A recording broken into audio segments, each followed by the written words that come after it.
Hello my dear students, welcome to Sapphire Future Academy's Board Booster series. In this class we are going to discuss the chapter Electrochemistry part 1. So as we know, electrochemistry ennu parayna branch electricity may relate ചെയ്തുകൊണ്ടുള്ള chemistry ആണ്. Chemistry related to electricity. ഇവിടെ നമ്മൾ പഠിക്കുന്നത് chemical energy യെ electrical energy ആയിട്ട് convert ചെയ്യുന്നതിനെ കുറിച്ചും then electrical energy യെ chemical energy ആയിട്ട് convert ചെയ്യുന്നതിനെ കുറിച്ചുമുള്ള പ്രോസസ്സുകളാണ് നമ്മൾ ഈ ചാപ്റ്ററിൽ ഡിസ്കസ് ചെയ്യുന്നത്. Okay, അപ്പോൾ electrochemistry is a branch of chemistry which deals with the interconversion of chemical energy and electrical energy. And the devices used to carry out these transformations are called cells. അപ്പോൾ cells എന്ന് പറയുന്ന ഡിവൈസസിലാണ് നമ്മൾ electrical എനർജിയെ chemical energy ആയിട്ട് convert ചെയ്യുന്നതും chemical എനർജിയെ electrical energy ആയിട്ട് convert ചെയ്യുന്നതും. Okay, അപ്പോൾ നമുക്ക് ഈ ചാപ്റ്ററിൽ പഠിക്കാനുള്ളത് രണ്ട് ടൈപ്പ് സെൽസ് ആണ്. ഇലക്ട്രോ കെമിക്കൽ സെൽസും പഠിക്കണം, ഇലക്ട്രോലിറ്റിക് സെൽസും പഠിക്കണം. ഫസ്റ്റ് നമ്മൾ പഠിക്കാൻ പോകുന്നത് ഇലക്ട്രോ കെമിക്കൽ സെൽസിനെ പറ്റിയാണ്. അപ്പോൾ ഇലക്ട്രോ കെമിക്കൽ സെൽ എന്ന് പറയുന്ന ഡിവൈസിൽ നമ്മൾ കൺവേർട്ട് ചെയ്യുന്നത് ഒരു കെമിക്കൽ എനർജിയെ ഇലക്ട്രിക്കൽ എനർജി ആയിട്ടാണ് കൺവേർട്ട് ചെയ്യുന്നത്. ദാറ്റ് ഈസ് ഈ സെല്ലില് നമ്മളൊരു കെമിക്കൽ റിയാക്ഷൻ നടത്തുന്നു. ആ കെമിക്കൽ റിയാക്ഷൻ സ്പോണ്ടേനിയസ് ആയിട്ട് നടക്കുന്ന റിയാക്ഷൻ ആയിരിക്കും. സ്പോണ്ടേനിയസ് റിയാക്ഷൻ എന്ന് പറഞ്ഞാൽ നമുക്കറിയാലോ, നാച്ചുറൽ ആയിട്ട് നടക്കുന്നത്. ദാറ്റ് ഈസ് ഒരു എക്സ്റ്റേണൽ ഏജൻസിയുടെ ഹെൽപ്പ് ഇല്ലാതെ തനിയെ നടക്കുന്ന റിയാക്ഷൻസ് ആണ് സ്പോണ്ടേനിയസ് റിയാക്ഷൻസ്. അങ്ങനെ ഒരു കെമിക്കൽ റിയാക്ഷൻ ഈ സെല്ലിനുള്ളിൽ നടത്തിയിട്ട് അതിൽ നിന്ന് നമ്മൾ ഇലക്ട്രിക്കൽ എനർജി ഔട്ട്പുട്ട് ആയിട്ട് എടുക്കുന്ന ഡിവൈസ് ആണ് ഇലക്ട്രോ കെമിക്കൽ സെൽ എന്നറിയപ്പെടുന്നത്. ഇലക്ട്രോ കെമിക്കൽ സെല്ലിന് വേറെ രണ്ട് പേരുകൾ കൂടിയുണ്ട്. രണ്ട് പേരുകളും ശ്രദ്ധിച്ചു പഠിച്ചു വെക്കണം, തെറ്റിപ്പോവരുത്. ഇലക്ട്രോ കെമിക്കൽ സെല്ലിന്റെ വേറൊരു പേരാണ് galvanic cell and voltaic cell. Galvanic cell എന്ന് പറഞ്ഞാലും വോൾട്ടായിക് സെൽ എന്ന് പറഞ്ഞാലും ഇത് ഉദ്ദേശിക്കുന്നത് ഇലക്ട്രോ കെമിക്കൽ സെല്ലിനെ പറ്റിയാണ്. അപ്പൊ നമുക്ക് ഇവിടെ പഠിക്കേണ്ടത് ഇലക്ട്രോ കെമിക്കൽ സെൽ എന്താണ്, അത് എങ്ങനെ സെറ്റപ്പ് ചെയ്യാം, അതിൽ റിയാക്ഷൻസ് നമ്മൾ എങ്ങനെ റെപ്രസെന്റ് ചെയ്യും, അതിന്റെ പ്രോബ്ലംസ് എങ്ങനെ ചെയ്യും തുടങ്ങിയ കാര്യങ്ങളാണ് നമുക്ക് ഇവിടെ ഡിസ്കസ് ചെയ്യേണ്ടത്. സോ നമ്മൾ പറഞ്ഞു ഇലക്ട്രോ കെമിക്കൽ സെൽ എന്ന് പറഞ്ഞു കഴിഞ്ഞാൽ എന്താണ്? The device used to convert chemical energy into electrical energy. Okay, അപ്പൊ നമ്മൾ ഇത്രയും കാര്യങ്ങൾ പറഞ്ഞു നിൽക്കുമ്പോൾ നമുക്ക് ഇവിടെ ഈ ഒരു കാര്യങ്ങൾ അറിയണം എന്നുണ്ടെങ്കിൽ ബേസിക് ആയിട്ട് വേണ്ട കുറച്ച് കാര്യങ്ങളുണ്ട്. നമ്മൾ കഴിഞ്ഞ കൊല്ലം +1 റിഡോക്സ് റിയാക്ഷൻസിനെ പറ്റി പഠിച്ചായിരുന്നു. എന്തായിരുന്നു റിഡോക്സ് റിയാക്ഷൻ എന്ന് പറഞ്ഞു കഴിഞ്ഞാൽ, ഒരു റിയാക്ഷനിൽ റിഡക്ഷനും ഓക്സിഡേഷനും ഒന്നിച്ചു നടക്കുമ്പോഴാണ് നമ്മൾ ആ റിയാക്ഷനെ റിഡോക്സ് റിയാക്ഷൻ എന്ന് വിളിക്കുക. ഒരു സബ്സ്റ്റൻസ് റെഡ്യൂസ്ഡ് ആവുമ്പോൾ അടുത്ത സബ്സ്റ്റൻസ് ഓക്സിഡൈസ്ഡ് ആവുന്നു. ആ രണ്ട് റിയാക്ഷനും ഒന്നിച്ച് നടക്കുമ്പോഴാണ് നമ്മൾ അതിനെ റിഡോക്സ് റിയാക്ഷൻ എന്ന് വിളിക്കുന്നത്. ആ റിഡോക്സ് റിയാക്ഷൻ ആണ് ഈ ഇലക്ട്രോ കെമിക്കൽ സെല്ലിൽ നടക്കുന്നത്. അപ്പൊ നമുക്ക് ആദ്യം റിഡോക്സ് റിയാക്ഷൻ എന്താണെന്ന് നോക്കാം. ഓക്കെ, അപ്പോൾ എന്താണ് ഓക്സിഡേഷൻ? നമുക്ക് എല്ലാവർക്കും അറിയാം ഓക്സിഡേഷൻ എന്താണെന്നുള്ളത്. ഒരു റിയാക്ഷനിൽ ഇലക്ട്രോൺസിനെ ലോസ് ചെയ്യുന്നുണ്ടെങ്കിൽ ആ റിയാക്ഷനെ നമ്മൾ എന്ത് വിളിക്കും? ഓക്സിഡേഷൻ എന്ന് വിളിക്കും, അല്ലെ? The loss of electrons is termed as oxidation. അതുപോലെ റിഡക്ഷൻ എന്ന് പറഞ്ഞാലോ, ഏതെങ്കിലും ഒരു റിയാക്ഷനിൽ ഒരു സബ്സ്റ്റൻസ് ഇലക്ട്രോൺസിനെ അക്സെപ്റ്റ് ചെയ്യുന്നുണ്ടെങ്കിൽ നമ്മൾ ആ റിയാക്ഷനെ റിഡക്ഷൻ റിയാക്ഷൻ എന്ന് വിളിക്കും. For example, in the case of zinc നമുക്കറിയാം സിങ്ക് 2 ഇലക്ട്രോൺസിനെ ലൂസ് ചെയ്തിട്ട് Zn2+ എന്ന് പറയുന്ന അയോൺസ് ആയിട്ട് കൺവേർട്ട് ആകാറുണ്ട്. So zinc loses 2 electrons and becomes Zn2+ ions. അപ്പൊ ഈ ഒരു റിയാക്ഷനിൽ ഇലക്ട്രോൺസ് ലോസ് ചെയ്തതുകൊണ്ട് ഇതിനെ നമുക്ക് ഓക്സിഡേഷൻ എന്ന് വിളിക്കാം. Then in some cases Cu2+ എന്ന് പറയുന്ന അയോൺസ് എന്ന് പറയുന്ന അയോൺസ് 2 ഇലക്ട്രോൺസിനെ റിസീവ് ചെയ്തിട്ട് Cu എന്ന് പറയുന്ന ആറ്റം ആയിട്ട് കൺവേർട്ട് ആകാറുണ്ട്. അപ്പൊ ഈ റിയാക്ഷനിൽ എന്താ സംഭവിച്ചത്? Cu2+ ions receives 2 electron. That is acceptance of electrons ആണ് ഇവിടെ നടക്കുന്നത്. അപ്പൊ ഈ റിയാക്ഷനെ നമ്മൾ എന്ത് വിളിക്കും? ഗെയിൻ ഓഫ് ഇലക്ട്രോൺസ് ആയതുകൊണ്ട് ഇതിനെ നമ്മൾ റിഡക്ഷൻ എന്ന് വിളിക്കും. ഓക്കെ, ഇനി രണ്ട് റിയാക്ഷനും ഒന്നിച്ച് നടക്കുന്നതായിട്ടൊന്ന് സങ്കല്പിച്ചു നോക്കിയേ. ദാറ്റ് ഈസ് സിങ്ക് 2 ഇലക്ട്രോൺസിനെ ലൂസ് ചെയ്യുന്നു.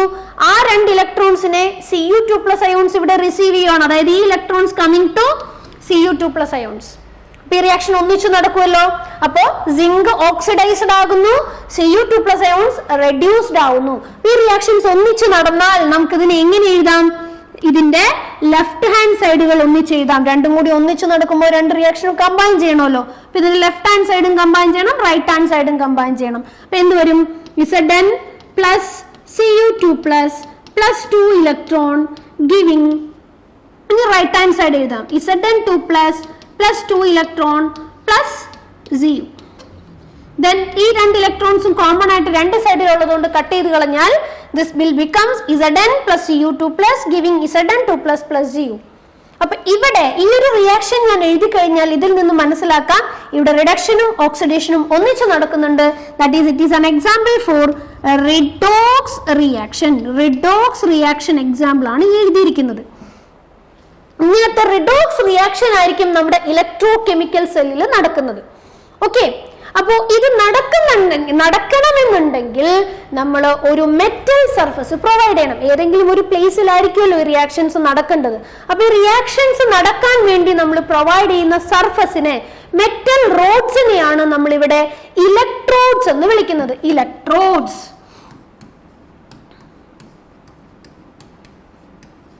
ഇലക്ട്രോഡ്സ് എന്ന് പറഞ്ഞാൽ എന്താണ്? Metal rods at which oxidation and reduction takes place.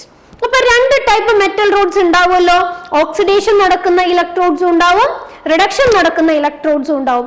Oxidation നടക്കുന്ന ഇലക്ട്രോഡ്സിനെ നമ്മൾ എന്ത് വിളിക്കും? ആനോഡ് എന്ന് വിളിക്കും. ഓക്സിഡേഷൻ നടക്കുന്നതിനെ നമ്മൾ ആനോഡ് എന്ന് വിളിക്കും. ഏത് ഇലക്ട്രോഡിലാണോ ഓക്സിഡേഷൻ നടക്കുന്നത് അതിനെ നമ്മൾ ആനോഡ് എന്ന് വിളിക്കും. ഇവിടെ ഇലക്ട്രോ കെമിക്കൽ സെല്ലിൽ മാത്രം അത് നെഗറ്റീവ് ആയിരിക്കും കേട്ടോ. കോമൺ ആയിട്ട് നമുക്ക് അങ്ങനെ പറയാൻ പറ്റില്ല. ഇലക്ട്രോ കെമിക്കൽ സെല്ലിൽ മാത്രം അത് നെഗറ്റീവ് ആയിരിക്കും. ദെൻ റിഡക്ഷൻ നടക്കുന്നതിനെ നമ്മൾ എന്ത് വിളിക്കും? റിഡക്ഷൻ നടക്കുന്ന ഇലക്ട്രോഡിനെ നമ്മൾ എന്ത് വിളിക്കും? കാഥോഡ് എന്ന് വിളിക്കും. ഇലക്ട്രോ കെമിക്കൽ സെല്ലിൽ അതിന്റെ ചാർജ് പോസിറ്റീവ് ആയിരിക്കും. ഇവിടെ മാത്രമാണ് ഈ ഒരു ചാർജ് സൈൻ കൺവെൻഷൻ നമ്മൾ എടുക്കുന്നുള്ളൂ. ഓക്കെ, അപ്പോ രണ്ട് ഇലക്ട്രോഡ്സ് നമ്മുടെ കയ്യിലുണ്ട്.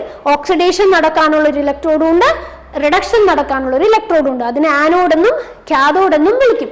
ഓക്കെ, അപ്പൊ ഇത് രണ്ട് സർഫസ് സെപ്പറേറ്റ് ചെയ്തിരുന്നിട്ട് കാര്യമില്ല. ഇവിടെ രണ്ട് റിയാക്ഷനും ഒന്നിച്ച് നടക്കണമെങ്കിൽ ഇവരെ നമ്മൾ ക്ലബ് ചെയ്ത് ഒന്നിച്ചൊരു ഡിവൈസ് ആക്കി മാറ്റണം. അപ്പൊ ആ സെല്ലിന് വേണ്ടിയിട്ട് നമ്മൾ എന്തൊക്കെ ചെയ്യുന്നു എന്നുള്ളതാണ് ഇവിടെ ഈ ഒരു പിക്ചറിൽ കാണിച്ചിരിക്കുന്നത്. ഇതൊരു ഇലക്ട്രോ കെമിക്കൽ സെല്ലിന്റെ റെപ്രസെന്റേഷൻ ആണ്. ഇവിടെ നമ്മൾ എന്താ ചെയ്യുന്നത്? ഒരു രണ്ട് ബീക്കർ എടുക്കുന്നു. ലെഫ്റ്റ് സൈഡിൽ ഒരു ബീക്കറും റൈറ്റ് സൈഡിൽ ഒരു ബീക്കറും. കൺവെൻഷൻ അനുസരിച്ച് ലെഫ്റ്റ് സൈഡ് എപ്പോഴും ആനോഡിനുള്ളതാണ് കേട്ടോ. നമ്മുടെ റൂൾ അനുസരിച്ച് ലെഫ്റ്റ് സൈഡ് എപ്പോഴും ആനോഡിനും റൈറ്റ് സൈഡ് എപ്പോഴും കാഥോഡിനും ഉള്ളതാണ്. ഓക്കെ, അപ്പൊ നമ്മൾ അറേഞ്ച് ചെയ്യുമ്പോൾ ലെഫ്റ്റ് സൈഡിൽ അറേഞ്ച് ചെയ്യുന്നത് ആനോഡ് പാർട്ടും റൈറ്റ് സൈഡിൽ അറേഞ്ച് ചെയ്തത് കാഥോഡ് പാർട്ടും ആയിരിക്കും. ഇവിടെ ലെഫ്റ്റ് സൈഡില് നമ്മളൊരു മെറ്റൽ റോഡ് എടുത്തിട്ടുണ്ട്. അത് ഡിപ്പ് ചെയ്ത് വെക്കണം, ഒരു സൊല്യൂഷനിൽ ഡിപ്പ് ചെയ്ത് വെക്കണം. ആ സൊല്യൂഷൻ എന്ന് പറയുന്നത് നമ്മൾ ആരെയാണോ ആനോഡായിട്ട് എടുക്കുന്നത് ആ മെറ്റലിന്റെ തന്നെ സൊല്യൂഷൻ ആണ് നമ്മൾ എടുക്കേണ്ടത്. അപ്പൊ ഇവിടെ സിങ്ക് ആണ് ആനോഡെങ്കിൽ സിങ്ക് സൾഫേറ്റ് സൊല്യൂഷൻ തന്നെ എടുക്കണം. ഓക്കെ, അങ്ങനെ ഒരു ബീക്കർ സെറ്റപ്പ് ചെയ്തിട്ടുണ്ട്. ദെൻ റൈറ്റ് സൈഡില് കോപ്പർ ആണ് കാഥോഡെങ്കിൽ കോപ്പറിന്റെ തന്നെ ഒരു സൊല്യൂഷൻ, കോപ്പർ സൾഫേറ്റ് സൊല്യൂഷനിലേക്കാണ് ആ റോഡ് ഡിപ്പ് ചെയ്ത് വെക്കുന്നത്. ഇപ്പൊ രണ്ട് ബീക്കേഴ്സ് ആയി. ഇനി ഇത് സെൽ ആവണമെങ്കിൽ ഇവരെ കമ്പൈൻ ചെയ്യണം. കമ്പൈൻ ചെയ്യാൻ വേണ്ടി നമ്മൾ ഒരു ഇലക്ട്രിക്കൽ വയർ ഉപയോഗിച്ചാണ് ഇവർ എന്ത് ചെയ്യുന്നത്? കമ്പൈൻ ചെയ്യുന്നത്. ഇനി അവിടെ കറണ്ട് വരുന്നുണ്ട് എന്നറിയാൻ നമ്മളൊരു ബൾബ് വെച്ചാൽ മതി. ബൾബ് ഗ്ലോ ചെയ്യുന്നുണ്ടെങ്കിൽ കറണ്ട് വരുന്നുണ്ടാവും. ഓക്കെ, ദെൻ ഈ ഒരു സെല്ല് കംപ്ലീറ്റ് ആവണമെങ്കിൽ ഒരാളുടെ കൂടി സഹായം ആവശ്യമുണ്ട്. ഒരു ഇൻവേർട്ടഡ് യു ട്യൂബ് രണ്ട് ബീക്കറിലെ സൊല്യൂഷൻസിനെ കണക്ട് ചെയ്തുകൊണ്ട് ഒരു ഇൻവേർട്ടഡ് യു ട്യൂബ് ഉണ്ട്. ഈ ഇൻവേർട്ടഡ് യു ട്യൂബ് അറിയപ്പെടുന്ന പേരാണ് സോൾട്ട് ബ്രിഡ്ജ്. എന്താണ്? സോൾട്ട് ബ്രിഡ്ജ് എന്നാണ് ആ ഇൻവേർട്ടഡ് യു ട്യൂബ് അറിയപ്പെടുന്നത്. ഓക്കെ, അപ്പൊ ഇതാണ് ഒരു ഇലക്ട്രോ കെമിക്കൽ സെല്ലിന്റെ റെപ്രസെന്റേഷൻ ഇമേജ്. ഓക്കെ, ഇനി ഇവിടെ എങ്ങനെയാണ് റിയാക്ഷൻ നടക്കുന്നത് എന്ന് നമ്മൾ അറിയണം.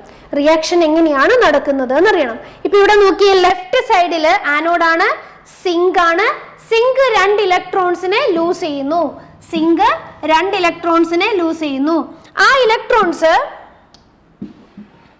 ഈ ഇലക്ട്രിക്കൽ വയർ വഴി കയറി എവിടെ എത്തുന്നു? കാഥോഡിന്റെ പാർട്ടിലേക്ക് എത്തുന്നു.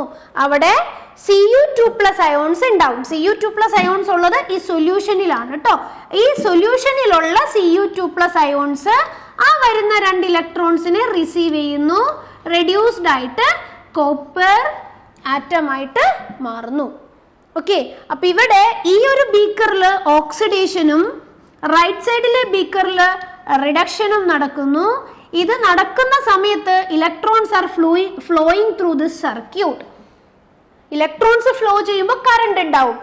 നമ്മളിവിടെ ശ്രദ്ധിക്കേണ്ടത് ഇലക്ട്രോൺസ് ഫ്ലോ ചെയ്യുന്നത് എവിടെന്ന് ഏത് ഡയറക്ഷനിലേക്കാണ്? Electrons are flowing from anode to cathode. Electrons are flowing from anode to cathode. ഇത് എക്സാമിന് ചില സമയത്ത് ചോദിക്കാറുണ്ട്. In electrochemical cell, electrons are flowing from anode to cathode. Then നമുക്കറിയാം according to convention electrons flow ചെയ്യുന്നത് ഏത് ഡയറക്ഷനിലാണോ അതിന്റെ ഓപ്പോസിറ്റ് ഡയറക്ഷനിലായിരിക്കും കറണ്ട് ഫ്ലോ ചെയ്യുന്നത്. അപ്പൊ പരീക്ഷയ്ക്ക് കറണ്ട് ഫ്ലോ ചെയ്യുന്നത് ഏത് ഡയറക്ഷനിലാണെന്ന് ചോദിച്ചാൽ നമ്മൾ എങ്ങനെ എഴുതണം? Current is flowing from cathode to anode ആയിരിക്കും. Current is flowing from cathode to anode. അപ്പൊ ഈ ഒരു രണ്ട് പോയിന്റ് നമ്മളിവിടെ നോട്ട് ചെയ്ത് വെക്കണം. In electrochemical cell electrons are flowing from anode to cathode while current is flowing from cathode to anode. ഈ ഒരു പോയിന്റ് ഇവിടെ നോട്ട് ചെയ്ത് വെക്കണം. ഓക്കെ, ഇനി ആനോഡിൽ എന്ത് നടക്കുന്നു? Zn giving Zn2 ++ 2 electron. കാഥോഡിൽ എന്ത് നടക്കുന്നു? Cu2 ++ 2 electron giving Cu. Okay, അപ്പൊ ഇവിടെ നമ്മൾ ആനോഡായിട്ട് എടുത്തത് സിങ്കും കാഥോഡായിട്ട് എടുത്തത് കോപ്പറുമാണ്. ഈ ഒരു കോമ്പിനേഷൻ എടുക്കുന്ന സെല്ലിന് ഒരു പ്രത്യേക പേരുണ്ട്, അതാണ് ഡാനിയേൽ സെൽ. എന്താണ്? Daniell cell. ഈ സിങ്കും കോപ്പറും കോമ്പിനേഷൻ വരുന്ന ഇലക്ട്രോകെമിക്കൽ സെൽ അറിയപ്പെടുന്ന പേരാണ് ഡാനിയേൽ സെൽ. അപ്പൊ നിങ്ങൾ ശ്രദ്ധിക്കേണ്ടത് ഗാൽവാനിക് സെൽ ആണോ ഡാനിയേൽ സെൽ എന്ന് ചോദിച്ചാൽ ഗാൽവാനിക് സെല്ലിന് ഒരു എക്സാമ്പിൾ ആണ് Daniell cell, where anode is zinc and cathode is copper. Okay, അപ്പൊ ഗാൽവാനിക് സെല്ലിന്റെ വേറൊരു പേരല്ല ഡാനിയേൽ സെല്ല്. ഗാൽവാനിക് സെല്ലിന് ഒരു എക്സാമ്പിൾ ആണ് ഡാനിയേൽ സെൽ. അതൊന്ന് ശരിക്കും ഒന്ന് നോട്ട് ചെയ്ത് വെക്കണം. ഓക്കെ, അപ്പൊ ഇതാണ് ഇലക്ട്രോകെമിക്കൽ സെല്ലിൽ നമുക്കിവിടെ പഠിക്കാനുള്ളത്. ഇനി ഇവിടെ ചോദിക്കാൻ ചാൻസ് ഉള്ള ഒരു ക്വസ്റ്റ്യൻ, ഇവിടെ സോൾട്ട് ബ്രിഡ്ജിന്റെ ഫംഗ്ഷൻ എന്താണ്? എന്തിനു വേണ്ടിയിട്ടാണ് നമ്മളിവിടെ സോൾട്ട് ബ്രിഡ്ജ് ഉപയോഗിച്ചത് എന്ന് ചോദിക്കും. What are the functions of salt bridge എന്ന് ചോദിക്കും. അപ്പൊ ഇവിടെ ഈ റിയാക്ഷൻ നടക്കുന്ന സമയത്ത് റിയാക്ഷൻ ഓൺഗോയിങ് ആണ്. ഒരു കുറച്ച് സമയം കഴിഞ്ഞ് നോക്കുമ്പോൾ ഈ ബൾബ് ഇവിടെ ഗ്ലോ ചെയ്യുന്നുണ്ടാവില്ല. ദാറ്റ് മീൻസ് ഇവിടെ നിന്ന് ഇലക്ട്രോൺസിന്റെ ഫ്ലോ സ്റ്റോപ്പ് ആവുന്നുണ്ടെന്നാണ് അർത്ഥം. അപ്പൊ അത് അങ്ങനെ സംഭവിക്കാൻ കാരണം ഇവിടെ സിങ്ക് ഓക്സിഡൈസ് ചെയ്ത് Zn2+ ആകുന്നുണ്ട്. അപ്പൊ Zn2+ ആയി കഴിയുമ്പോൾ ഇത് എങ്ങോട്ടേക്കാ വരുന്നതാ? അപ്പോ ഈ ബീക്കറില് ലെഫ്റ്റ് സൈഡില് സിങ്കില് നടക്കുന്നത് ഓക്സിഡേഷൻ ആയതുകൊണ്ട് നമ്മൾ Zn ഗിവിംഗ് Zn2+ 2 ഇലക്ട്രോൺ എന്നാണല്ലോ ഇക്വേഷൻ എഴുതുക. അപ്പൊ ഇവിടെ ഈ Zn2+ എന്ന് പറയുന്ന അയോൺസ് ഇവിടെ പ്രൊഡ്യൂസ് ചെയ്തുകൊണ്ടിരിക്കുവാണ്. Zn2+ അയോൺസ് ആണെങ്കിൽ എപ്പോഴും ഓർക്കേണ്ടത് അവർ സൊല്യൂഷൻസിൽ എക്സിസ്റ്റ് ചെയ്യുള്ളൂ, റോഡിൽ എക്സിസ്റ്റ് ചെയ്യില്ല. ഇവിടെ റോഡിലുള്ള സിങ്ക് ആറ്റംസ് ആണ് 2 ഇലക്ട്രോൺസിനെ ലൂസ് ചെയ്യുന്നത്. എന്നിട്ട് അവർ Zn2+ അയോൺസ് ആയിട്ട് മാറുമ്പോൾ അവർ നേരെ ഈ ബീക്കറിൽ നിന്ന് സൊല്യൂഷനിലേക്ക് ഇറങ്ങി വരുവാണ്, ആ റോഡിൽ നിന്ന്. അപ്പൊ ഇവിടെ ഈ സൊല്യൂഷനിൽ Zn2+ന്റെ കൗണ്ട് ഇങ്ങനെ കൂടി വരാൻ തുടങ്ങും. Zn2+ന്റെ കൗണ്ട് കൂടി വരാൻ തുടങ്ങും. ദാറ്റ് മീൻസ് ഈ ബീക്കർ കുറച്ചു നേരം കഴിയുമ്പോൾ പോസിറ്റീവ്ലി ചാർജ്ഡ് ആവാൻ തുടങ്ങും. ഇനി അപ്പുറത്തെ ബീക്കറിൽ Cu2+ 2 ഇലക്ട്രോൺ ഗിവിംഗ് Cu നടക്കുന്നു എന്നാ പറഞ്ഞത് അല്ലെ. Cu2+ എന്ന് പറയുന്ന അയോൺ ഇപ്പൊ ഉള്ളത് എവിടെയാ? സൊല്യൂഷനിലാ. അപ്പൊ സൊല്യൂഷനിലെ Cu2+ ആണ് ഇലക്ട്രോൺസിനെ റിസീവ് ചെയ്തിട്ട് Cu ആയിട്ട് മാറിക്കൊണ്ടിരിക്കുന്നത്. അപ്പോ സൊല്യൂഷനിൽ നിന്ന് Cu2+ കുറഞ്ഞുകൊണ്ടിരിക്കുക, അത് ആറ്റമായിട്ട് മാറിക്കൊണ്ടിരിക്കുക. ആറ്റമായ പിന്നെ അതിന് സൊല്യൂഷനിൽ നിൽക്കാൻ പറ്റില്ല, അത് നേരെ ഈ റോഡിൽ വന്നിട്ട് ഡെപ്പോസിറ്റ് ചെയ്യാൻ തുടങ്ങും. ഓക്കെ, ഈ ഇവിടെ വന്ന് ഡെപ്പോസിറ്റ് ചെയ്യാൻ തുടങ്ങും. ഓക്കെ, അപ്പൊ ഇവിടെ Cu2+ന്റെ കൗണ്ട് കുറഞ്ഞു വരുന്നു എന്ന് പറഞ്ഞ ബീക്കറില് നെഗറ്റീവ് ചാർജ് SO4 കൗണ്ട് കൂടി വരാൻ തുടങ്ങും. അപ്പൊ SO4 കൗണ്ട് നെഗറ്റീവ് ചാർജ് ഈ ബീക്കറിലും ലെഫ്റ്റ് സൈഡിലെ ബീക്കറിൽ പോസിറ്റീവ് ചാർജും ഡെവലപ്പ് ചെയ്യാൻ തുടങ്ങും. ദാറ്റ് മീൻസ് ഒരു ചാർജ് സെപ്പറേഷൻ ആ സെല്ലിന്റെ ഉള്ളിൽ സെറ്റപ്പ് ആവുകയാണ്. അങ്ങനെ ഒരു ചാർജ് സെപ്പറേഷൻ വന്നാൽ പിന്നെ ഇലക്ട്രോൺസിന്റെ ഫ്ലോ നടക്കില്ല. കാരണം ഇലക്ട്രോൺസ് നെഗറ്റീവ് ചാർജ് ആണ്, അത് ജനറേറ്റ് ആയാൽ ഈ പോസിറ്റീവ് അതിനെ താഴത്തേക്ക് അട്രാക്ട് ചെയ്തുകൊണ്ടിരിക്കും. ഇനി അത് ഈ വയർ വഴി ഇങ്ങോട്ടേക്ക് വരാൻ നോക്കിക്കഴിഞ്ഞാൽ ഈ ബീക്കറിൽ ഓൾറെഡി നെഗറ്റീവ് ആയതുകൊണ്ട് ഇലക്ട്രോൺസിനെ അത് റിപ്പൽ ചെയ്യും. അപ്പോൾ ഒരു കാരണവശാലും ഇലക്ട്രോൺസിന്റെ ഫ്ലോ അവിടെ കണ്ടിന്യൂ ചെയ്യില്ല. അപ്പൊ നമുക്ക് കറണ്ട് കിട്ടില്ല. അതിനല്ലല്ലോ നമ്മൾ സെൽ ഉണ്ടാക്കുന്നത്. സെൽ ഉണ്ടാക്കിയാൽ നമുക്ക് കണ്ടിന്യൂസ്ലി കറണ്ട് കിട്ടിക്കൊണ്ടിരിക്കണം. അത് ഒഴിവാക്കാനാണ് നമ്മളിവിടെ യൂട്യൂബ് വെച്ചിരിക്കുന്നത്, സോൾട്ട് ബ്രിഡ്ജ്. ഈ സോൾട്ട് ബ്രിഡ്ജിന്റെ ഉള്ളില് നമ്മള് KNO3 പൊട്ടാസ്യം നൈട്രേറ്റ് അല്ലെങ്കിൽ NH4NO3 അമോണിയം നൈട്രേറ്റ് പോലുള്ള ഇലക്ട്രോലൈറ്റുകളെ, അത് സോളിഡ് സ്റ്റേറ്റ് ആണ്, അതിനെ നമ്മൾ അഗർ അഗർ ജെല്ലിയുമായിട്ട് മിക്സ് ചെയ്ത് ജെല്ലി നേച്ചർ ആക്കും, സെമി ഫ്ലൂയിഡ് നേച്ചർ ആക്കും. ലിക്വിഡും അല്ല സോളിഡും അല്ലാത്തൊരു നേച്ചറിലാണ് ആ യൂട്യൂബിൽ നമ്മൾ ഫിൽ ചെയ്തിരിക്കുന്നത്. ഓക്കെ, അപ്പൊ ഇവിടെ എന്തിനാന്ന് വെച്ച് കഴിഞ്ഞാൽ അതാ ഇപ്പൊ KNO3 ആണ് ഞാൻ ഈ യൂട്യൂബിൽ ഫിൽ ചെയ്തിരിക്കുന്നതെങ്കിൽ വെൻ ഈ ഒരു ലെഫ്റ്റ് ബീക്കറിൽ പോസിറ്റീവ് ഡെവലപ്പ് ചെയ്യുമ്പോൾ എത്ര പോസിറ്റീവ് ആണോ ഡെവലപ്പ് ചെയ്തത് അതനുസരിച്ച് അതിൽ നിന്ന് K പ്ലസും ഉണ്ട്, ഇതിൽ NO3 മൈനസും ഉണ്ട് അല്ലേ. KNO3 ആണ് ഇതിൽ ഫിൽ ചെയ്തിരിക്കുന്നതെങ്കിൽ K പ്ലസും ഉണ്ടാവും, NO3 മൈനസും ഉണ്ടാവും. അപ്പൊ ഈ ബീക്കറിൽ പോസിറ്റീവ് ഡെവലപ്പ് ചെയ്യാൻ തുടങ്ങുമ്പോൾ ഇതിൽ നിന്ന് NO3 മൈനസ് അയോണുകൾ ഇതിലേക്ക് വരാൻ തുടങ്ങും. എത്ര പോസിറ്റീവ് അതിലുണ്ടോ അത്രയും NO3 മൈനസ് അയോണുകൾ ഇതിലേക്ക് വന്ന് ആ പോസിറ്റീവിനെ ക്യാൻസൽ ചെയ്ത് കളയും. ഇനി അതുപോലെ തന്നെ ഈ ബീക്കറിൽ നെഗറ്റീവ് ചാർജ് ഡെവലപ്പ് ചെയ്യുമ്പോൾ എത്ര നെഗറ്റീവ് ചാർജ് ഡെവലപ്പ് ചെയ്യുന്നോ അത്രയും K പ്ലസ് അയോണുകൾ ഈ ബീക്കറിലേക്ക് വന്നിട്ട് ഈ നെഗറ്റീവ് ചാർജിനെ ബാലൻസ് ചെയ്ത് കളയും. കണ്ടോ? അപ്പോൾ ന്യൂട്രാലിറ്റി മെയിൻറ്റെയിൻ ചെയ്യുക എന്നുള്ളതാണ് ആരുടെ ഫംഗ്ഷൻ? സോൾട്ട് ബ്രിഡ്ജിന്റെ ഫംഗ്ഷൻ. അപ്പോൾ first function of salt bridge is to maintain the electrical neutrality. ഇനി നമ്മൾ പറയും കാഥോഡും ആനോഡും തമ്മിൽ നമ്മൾ ഒരു ഇലക്ട്രിക്കൽ വയർ വെച്ച് കണക്ട് ചെയ്തിട്ടുണ്ട്, പക്ഷെ സൊല്യൂഷൻസ് രണ്ടിനെ നമ്മൾ കണക്ട് ചെയ്തിട്ടില്ല. സർക്യൂട്ട് ക്ലോസ്ഡ് ആണെങ്കിലേ കറണ്ട് ഫ്ലോ ചെയ്യുള്ളൂ എന്നറിയാം. അപ്പോ ഈ രണ്ട് സൊല്യൂഷൻസിനെ ക്ലോസ്ഡ് ആക്കാൻ വേണ്ടിയിട്ടാണ് നമ്മൾ ഈ സോൾട്ട് ബ്രിഡ്ജ് വെച്ചിരിക്കുന്നതെന്നും പറയും. ഓക്കെ, അപ്പോൾ സോൾട്ട് ബ്രിഡ്ജിന്റെ രണ്ട് ഫംഗ്ഷൻസ് ആണുള്ളത്. ഒന്ന് to maintain the electrical neutrality and second one is to complete the electrical circuit. To complete the electrical circuit. ഇതാണ് സോൾട്ട് ബ്രിഡ്ജിന്റെ രണ്ട് ഫംഗ്ഷൻസ്. എഴുതി വെക്കണം, ഇത് ചോദിക്കാറുണ്ട്. ഓക്കെ, അപ്പൊ ഇതാണ് ഇലക്ട്രോ കെമിക്കൽ സെല്ലിനെ കുറിച്ച് നമ്മൾ അറിഞ്ഞിരിക്കേണ്ട കാര്യങ്ങൾ. ദെൻ നമ്മൾ ഡാനിയൽ സെല്ലിന്റെ കാര്യം നമ്മൾ പറഞ്ഞു. സിങ്ക് ആനോഡായിട്ടും കോപ്പർ കാഥോഡായിട്ടും എടുക്കുന്ന സെല്ലാണ് ഡാനിയൽ സെല്ല്. അപ്പൊ നമുക്കിനി ചെയ്യേണ്ടത്, നമുക്ക് എപ്പോഴും ഇത്രയും വലിയ പിക്ചർ ഒക്കെ വരച്ച് സെല്ലുകളെ റെപ്രസെന്റ് ചെയ്യാനൊന്നും പറ്റില്ല. അപ്പൊ നമ്മൾ ഇതിനെ ഏറ്റവും ചെറുതായിട്ട് റെപ്രസെന്റ് ചെയ്യണം, എഴുതി റെപ്രസെന്റ് ചെയ്യാൻ പഠിക്കണം. അല്ലെങ്കിൽ അതിൻ്റെ ഉള്ളിൽ നടക്കുന്ന റിയാക്ഷൻസ് എഴുതി കാണിക്കാൻ പഠിക്കണം. അതിലേക്കാണ് നമ്മൾ പോകുന്നത്. ആ ഒരു കാര്യം നമ്മൾ പഠിച്ചിരുന്നാൽ മാത്രമേ അടുത്ത ടോപ്പിക്സ് വരുമ്പോൾ ഉള്ള പ്രോബ്ലംസ് നമുക്ക് ചെയ്യാനായിട്ട് സാധിക്കുള്ളൂ. അപ്പൊ ഇതൊരു ഇമ്പോർട്ടൻ്റ് ആയിട്ടുള്ള കാര്യമാണ്, വളരെ ശ്രദ്ധിച്ചു വേണം അത് പഠിക്കാനായിട്ട്. അപ്പൊ ഇവിടെ ഡാനിയൽ സെല്ലാണെങ്കിൽ ആനോഡിൽ നമ്മൾ എടുക്കുന്നത് ആരെയാണ്? സിങ്കിനെയാണ് അല്ലെ. ആനോഡായിട്ട് എടുക്കുന്നത് സിങ്കിനെയാണ്. അവിടെ നടക്കുന്ന റിയാക്ഷൻ എന്താണ്? Zn giving Zn2 plus 2 electron എന്നാണ് ഇവിടുത്തെ റിയാക്ഷൻ. അതുപോലെ കാഥോഡായിട്ട് നമ്മൾ എടുക്കുന്നത് ആരെയാണ്? കാഥോഡായിട്ട് നമ്മൾ ഇവിടെ എടുത്തത് കോപ്പറിനെയാണ്. കോപ്പറിന് നടക്കുന്നത് റിഡക്ഷൻ ആണ്. അപ്പൊ Cu2 plus 2 electron giving Cu, ഇതാണ് റിഡക്ഷൻ. ഇത് എഴുതാൻ അറിയാലോ. ഓക്സിഡേഷൻ ആണെങ്കിൽ നമ്മൾ ലോസ് ചെയ്യുന്നത് പോലെ എഴുതണം. ലോസ് ചെയ്യുമ്പോൾ എപ്പോഴും ഇലക്ട്രോൺസ് റൈറ്റ് ഹാൻഡ് സൈഡിലേ വരുള്ളൂ. ഇനി റിഡക്ഷൻ എഴുതുമ്പോൾ ഗെയിൻ ചെയ്യുവാണ്. അപ്പൊ നമ്മൾ എപ്പോഴും ലെഫ്റ്റ് ഹാൻഡ് സൈഡിൽ വേണം ഇലക്ട്രോൺസിനെ കാണിക്കാൻ. ഓക്കെ, അപ്പൊ റിഡക്ഷൻ എഴുതേണ്ടത് ഇങ്ങനെയും ഓക്സിഡേഷൻ എഴുതേണ്ടത് ഇങ്ങനെയും ഒക്കെയാണ്. നിങ്ങൾ കഴിഞ്ഞ കൊല്ലം പഠിച്ചിട്ടുള്ളത് കൊണ്ടാണ് ഇവിടെ എടുത്തു പറയാത്തത്. അപ്പൊ ഇവിടെ കാഥോഡിൽ നടക്കുന്നതും ആനോഡിൽ നടക്കുന്നതുമായിട്ടുള്ള റിയാക്ഷൻ നമ്മൾ കാണിച്ചിട്ടുണ്ട്.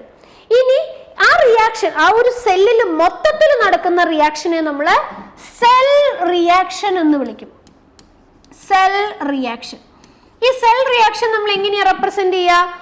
സെല്ലില് ആനോഡിൽ നടക്കുന്ന റിയാക്ഷനും കാഥോഡിൽ നടക്കുന്ന റിയാക്ഷൻ നമ്മൾ കൂട്ടിയാൽ പോരെ, രണ്ടും കൂടി സം ചെയ്താൽ പോരെ. അപ്പൊ നമ്മൾ ഇവിടുത്തെ ലെഫ്റ്റ് ഹാൻഡ് സൈഡും ഇവിടുത്തെ ലെഫ്റ്റ് ഹാൻഡ് സൈഡും നമ്മൾ കൂട്ടുമ്പോൾ ഒരു കാര്യം ശ്രദ്ധിക്കേണ്ടത്, രണ്ട് സൈഡിലും നമ്പർ ഓഫ് ഇലക്ട്രോൺസ് ഈക്വൽ ആണോ എന്ന് നോക്കിയിട്ട് വേണം ആഡ് ചെയ്യാനായിട്ട്.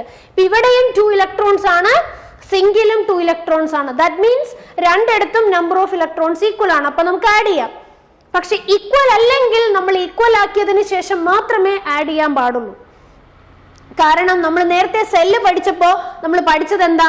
ആനോഡിൽ നിന്ന് electrons are flowing through the electrical wire to cathode. അപ്പൊ ഇവിടെ എത്ര ഇലക്ട്രോൺസ് റിലീസ് ചെയ്താലും അത് എവിടെ എത്തണം? കാഥോഡിൽ എത്തണം. അപ്പൊ ഇവിടെ എത്ര ഇലക്ട്രോൺസ് റിലീസ് ചെയ്താലും അത് കാഥോഡിൽ എത്തുന്നു എന്ന് പറഞ്ഞു കഴിഞ്ഞാൽ രണ്ടിടത്തും നമ്പർ ഓഫ് ഇലക്ട്രോൺസ് എന്തായിട്ട് കാണിക്കണം? ബാലൻസ്ഡ് ആക്കി കാണിക്കണം. എന്നാലേ ആ റിയാക്ഷൻ കംപ്ലീറ്റ് ആയി എന്ന് നമുക്ക് പറയാൻ പറ്റുള്ളൂ. അപ്പൊ അതുകൊണ്ട് എപ്പോഴും അത് ശ്രദ്ധിച്ചോളണം. ഇലക്ട്രോൺസ് രണ്ട് സൈഡിലും ഈക്വൽ ആയിട്ട് മാത്രമേ നമ്മൾ അതിനെ സം ചെയ്യാനായിട്ട് പാടുള്ളൂ. അങ്ങനെയാണ് ആ സെല്ലിൽ റിയാക്ഷൻ നടക്കുള്ളൂ. ഇവിടെ ഓൾറെഡി ഈക്വൽ ആയതുകൊണ്ട് നമ്മൾ ജസ്റ്റ് ആഡ് ചെയ്യുന്നു.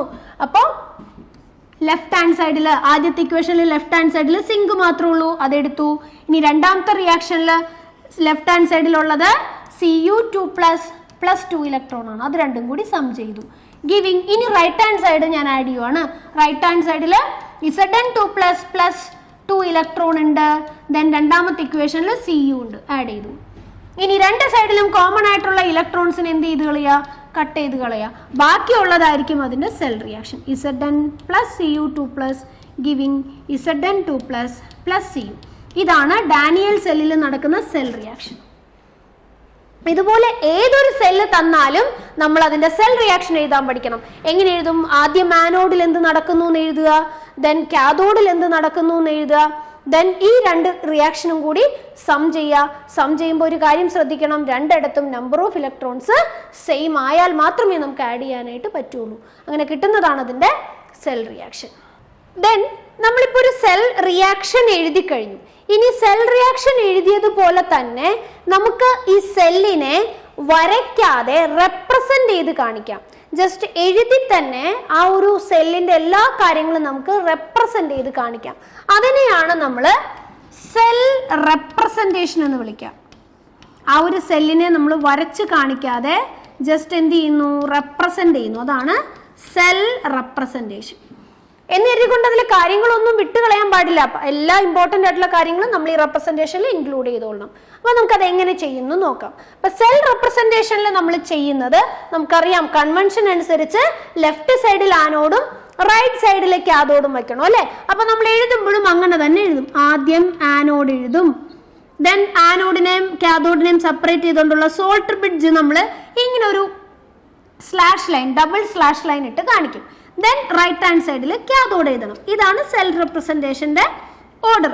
Anode, salt bridge, cathode. ഇനി ആനോഡിൽ എന്താ നടക്കുന്നത്? ആനോഡില് സിങ്ക് ആണെങ്കിൽ സിങ്ക് 2+ ആയിട്ട് മാറുന്നു. അതായത് ജനറൽ ആയിട്ട് പറയുവാണെങ്കിൽ ഒരു മെറ്റൽ എടുക്കുന്നു, ആ മെറ്റല് അതിന്റെ അയോണിക് ഫോം Mn+ എന്ന് പറയുന്ന ഫോമിലേക്ക് മാറുന്നു എന്ന് നമുക്ക് ജനറൽ ആയിട്ട് പറയാം അല്ലെ. ഒരു ഇലക്ട്രോഡില് മെറ്റല് Mn+ ആയിട്ട് മാറുവാണ് ചെയ്യുന്നത്. അത് എന്തായിട്ടാണോ കൺവേർട്ട് ചെയ്യുന്നത്, അല്ലെങ്കിൽ അവിടെ എന്താണോ റിയാക്ഷൻ നടക്കുന്നത്, അത് അങ്ങനെ തന്നെ കാണിച്ചാൽ മതി. സിങ്ക് 2+ ആവുന്നെങ്കിൽ അത് അങ്ങനെ തന്നെ കാണിക്കുക. ആനോഡിൽ എന്തായത്? സിങ്ക് എന്തായിട്ട് മാറി? സിങ്ക് 2+ ആയിട്ട് മാറി. ഇതാ സിങ്ക് 2+ ആയിട്ട് മാറി. നമ്മൾ ഒരു ലൈൻ ഇട്ട് കാണിച്ചു. ആനോഡിൽ എന്ത് നടന്നോ അതങ്ങനെ തന്നെ കാണിച്ചു. ഇത്രയും കാണിച്ചാൽ മതി. ഇനി സോൾട്ട് ബ്രിഡ്ജിനെ വരച്ചു. ഇനി കാഥോഡിൽ എന്ത് നടന്നു അത് അങ്ങനെ തന്നെ കാണിക്കുക. കാഥോഡിൽ എന്താ നടന്നത്? Cu2+ എടുത്തെങ്കിൽ അത് Cu ആയിട്ട് മാറി. അല്ലെങ്കിൽ നമുക്ക് പറയാം ഒരു Mn+ എന്ന് പറയുന്ന അയോൺ എടുത്തു കഴിഞ്ഞാൽ അത് M ആയിട്ട് മാറും അല്ലെ. അപ്പൊ ഇവിടെ Cu2+ എന്തായിട്ട് മാറി? Cu ആയിട്ട് മാറി. അപ്പൊ നമുക്കത് എങ്ങനെ കാണിക്കാൻ പറ്റും? Cu2+ എന്തായിട്ട് മാറി? Cu ആയിട്ട് മാറി. ഇതാണ് സെല്ലിനെ റെപ്രസെന്റ് ചെയ്യുന്നത്. അപ്പൊ ആനോഡിൽ എന്ത് നടക്കുന്നു അത് അതേ ഓർഡറിൽ കാണിക്കുക, കാഥോഡിൽ എന്ത് നടക്കുന്നു അതും അതേ ഓർഡറിൽ തന്നെ കാണിക്കുക. Cu2+ Cu ആയിട്ട് മാറുന്നെങ്കിൽ അത് അങ്ങനെ തന്നെ കാണിക്കണം. ഓക്കെ, അപ്പൊ Cu2+ ബാർ Cu എന്ന് എഴുതി. ഓക്കെ, ഇതാണ് സെൽ റെപ്രസെന്റേഷൻ. സെൽ റെപ്രസെന്റേഷൻ എഴുതുമ്പോൾ ശ്രദ്ധിക്കേണ്ട കാര്യം, ജസ്റ്റ് ആ സെല്ലിൽ എന്ത് നടക്കുന്നു എന്ന് മാത്രം കാണിക്കാനുള്ളതാണ് സെൽ റെപ്രസെന്റേഷൻ. അവിടെ നമ്മൾ ബാലൻസിങ്ങോ നമ്പറുകളോ ഒന്നും ഇൻക്ലൂഡ് ചെയ്യണ്ട. ജസ്റ്റ് ആനോഡിൽ എന്തായിട്ട് മാറി, കാഥോഡിൽ എന്തായിട്ട് മാറി എന്ന് മാത്രം എഴുതി കാണിച്ചാൽ മതി. ഒരു നമ്പറും ഇതിന്റെ കൂട്ടത്തിൽ ചേർക്കാൻ പാടില്ല. ഇങ്ങനെ മാത്രമേ വരാവൂ. ഇനി നമുക്ക് ചെയ്യേണ്ടത്, നമുക്കറിയാം എന്താ ഈ പാർട്ട് Zn2+ എന്ന് പറഞ്ഞിട്ടുണ്ടെങ്കിൽ അത് അയോണിക് ഫോം ആണ്, അത് സൊല്യൂഷനിലേക്കാണ് റെപ്രസെന്റ് ചെയ്യുന്നത് എന്നറിയാം. അപ്പൊ സൊല്യൂഷൻ എത്ര കോൺസെൻട്രേഷനിലാണ് എടുത്തിട്ടുണ്ടാവുക എന്ന് നമുക്ക് ബ്രാക്കറ്റിൽ കാണിക്കാം. അതായത് ആ സൊല്യൂഷൻ ബീക്കറിൽ നമ്മൾ റോഡ് ഡിപ്പ് ചെയ്ത് വെച്ചിരിക്കുന്ന സൊല്യൂഷൻ പാർട്ടാണിത്. ആ പാർട്ടിൽ ആ ഒരു സൊല്യൂഷൻ എത്ര കോൺസെൻട്രേഷൻ ആണ് എടുത്തിരിക്കുന്നതെന്ന് നമുക്ക് ഇവിടെ കാണിക്കാം. അപ്പൊ അത് ചിലപ്പോൾ നമ്മൾ 1 മോളാർ എന്ന് എഴുതും. അത് എടുത്തിരിക്കുന്ന എത്രയാണോ നമുക്ക് തന്നിട്ടുണ്ടാവും, അതനുസരിച്ച് 1 മോളാർ എന്ന് എഴുതാം, 0.01 മോളാർ എന്ന് എഴുതാം, 0.001 മോളാർ എന്നൊക്കെ നമ്മൾ എഴുതും. ഇവിടെ ഇതാണ് Cu2+ എന്ന് പറയുന്ന പാർട്ടാണ് സൊല്യൂഷൻ ഫോം. അപ്പൊ അവിടെയും നമുക്ക് ഇതുപോലെ എന്ത് കാണിക്കാം, സൊല്യൂഷന്റെ കോൺസെൻട്രേഷൻ എത്രയാണോ അതിങ്ങനെ കാണിക്കാം.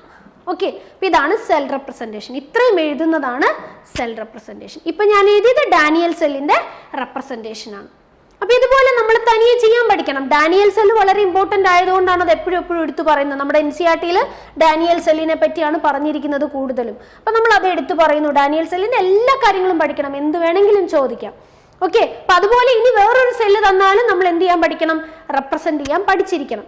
ഓക്കെ, അപ്പോൾ നമ്മൾ ഒരു സെല്ല് വരയ്ക്കുമ്പോൾ നമുക്കറിയാം ലെഫ്റ്റ് സൈഡില് ആനോഡിക് പാർട്ടും ഉണ്ടാവും, റൈറ്റ് സൈഡില് കാഥോഡിക് പാർട്ടും ഉണ്ടാവും. ഇവിടെ ഇത് രണ്ടും കൂടി ചേരുന്നതാണ് ഒരു കംപ്ലീറ്റ് സെൽ അല്ലേ. അപ്പൊ നമുക്ക് ഒരു ബീക്കറിനെ നമുക്ക് എന്ത് പേരിട്ട് വിളിക്കാം, ഹാഫ് സെൽ എന്ന് പേരിട്ട് വിളിക്കാം കേട്ടോ. ഹാഫ് സെൽ എന്ന് പേരിട്ട് വിളിക്കാം. അപ്പൊ ഓക്സിഡേഷൻ നടക്കുന്ന സെല്ലിനെ നമ്മൾ ഓക്സിഡേഷൻ ഹാഫ് സെൽ എന്നും റിഡക്ഷൻ നടക്കുന്ന ഹാഫ് സെല്ലിനെ നമ്മൾ റിഡക്ഷൻ ഹാഫ് സെൽ എന്നും വിളിക്കും. ഇങ്ങനെ ഒരു പേരും കൂടി ഉണ്ട്, ഇത് അറിഞ്ഞിരിക്കണം. ഒരു സെല്ലിലെ ഒരു ബീക്കർ എന്ന് പറയുന്നത് ഹാഫ് സെല്ലാണ്. ഓക്സിഡേഷൻ നടക്കുന്ന സെല്ലിനെ ഓക്സിഡേഷൻ ഹാഫ് സെൽ എന്നും റിഡക്ഷൻ നടക്കുന്നതിനെ റിഡക്ഷൻ ഹാഫ് സെൽ എന്നും വിളിക്കും. അല്ലെങ്കിൽ ഹാഫ് സെല്ലിന് പകരം നമ്മൾ ഒരു പേരും കൂടി കൊടുക്കും, റിഡോക്സ് കപ്പിൾ. റിഡോക്സ് കപ്പിൾ എന്ന് പറയുന്ന ഒരു ടേമും നമ്മൾ ഹാഫ് സെല്ലിന് പകരം ഉപയോഗിക്കാറുണ്ട്. ഇത് രണ്ടും ഹാഫ് സെൽ അല്ലെങ്കിൽ ഒരു ബീക്കർ, ഒരു ആനോഡിക് പാർട്ട് അല്ലെങ്കിൽ ഒരു കാഥോഡിക് പാർട്ടിനെയാണ് റെപ്രസെന്റ് ചെയ്യണേന്ന് ഓർത്തു വെക്കുക. ഓക്കെ, ദെൻ ഇനി നമുക്ക് വേറൊരു സെല്ല് തന്നു കഴിഞ്ഞാൽ അതെങ്ങനെ റെപ്രസെന്റ് ചെയ്യും നോക്കാം. സോ ഞാൻ ഇനി കൺസ്ട്രക്ട് ചെയ്യാൻ പോകുന്നത് കോപ്പറും സിൽവറും കൂടി ഉള്ള ഒരു സെല്ലാണ്. ഇവിടെ കോപ്പറിനെ ഞാൻ ആനോഡായിട്ടും സിൽവറിനെ ഞാൻ കാഥോഡായിട്ടും എടുക്കുന്നു, എന്നിട്ടൊരു സെല്ല് കൺസ്ട്രക്ട് ചെയ്യുന്നു. ഓക്കെ, അങ്ങനെയാണെങ്കിൽ ആ സെല്ല് എങ്ങനെ ഇരിക്കും, അതിൽ എന്തൊക്കെ റിയാക്ഷൻസ് നടക്കുന്നു നമുക്ക് നോക്കാം. അപ്പൊ ഞാൻ പറഞ്ഞു കോപ്പർ എന്ന് പറയുന്നത് ആനോഡാണ്, സിൽവർ എന്ന് പറയുന്നത് കാഥോഡാണ്. അത് ആദ്യം മനസ്സിലാക്കണം, എന്നാലേ നമുക്ക് ചെയ്യാൻ പറ്റുള്ളൂ. അപ്പൊ ഞാൻ പറഞ്ഞിട്ടാണ് ഇപ്പൊ നിങ്ങൾ അറിഞ്ഞത്, അത് നമുക്ക് കണ്ടുപിടിക്കാൻ പറ്റും, അത് വഴിയെ നമ്മൾ പഠിക്കും. അപ്പൊ കോപ്പർ ഇവിടെ ആനോഡാണ്, സിൽവർ ഇവിടെ കാഥോഡാണ്. അപ്പൊ നമ്മൾ എഴുതുവാണ് ഇവിടെ കാഥോഡില് ആനോഡില് അറ്റ് ആനോഡ് ഓക്സിഡേഷൻ നടക്കണം അല്ലെ.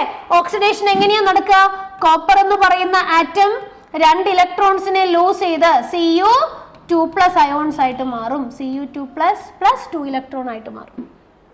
ഇനി കാഥോഡിലാണെങ്കിലോ ആ വരുന്ന 2 ഇലക്ട്രോൺസിനെ കാഥോഡിലേക്ക് വയറ് വഴി എത്തിക്കണം അല്ലെ.